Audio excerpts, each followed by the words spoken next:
যদি তুমি মাঝের ঘরে প্রথম চাল দাও আর তোমার প্রতিপক্ষ কোনো কোণার ঘর বেছে নেয়, যদি আমি মাঝের ঘরে চাল দিই এবং প্রতিপক্ষ কোনো কোণার ঘরে চাল দেয়, তাহলে দুজনেই একে অপরের চাল আটকানোর চেষ্টা করবে দুজনেই একে অপরের চাল আটকানোর চেষ্টা করছি আর খেলাটি শেষ পর্যন্ত ড্র হবে।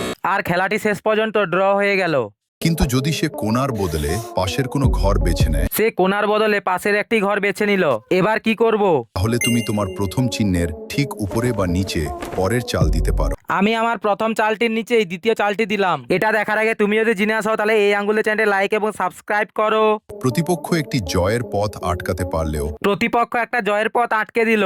তুমি কোণার ঘর ব্যবহার করে আরেকটি জয়ের সুযোগ তৈরি করতে পারবে। কোণার ঘর ব্যবহার করে আর একটা জয়ের সুযোগ তৈরি করলাম। ফলে সে একটি লাইন বন্ধ করলেও প্রতিপক্ষ একটি লাইন বন্ধ করে দিল।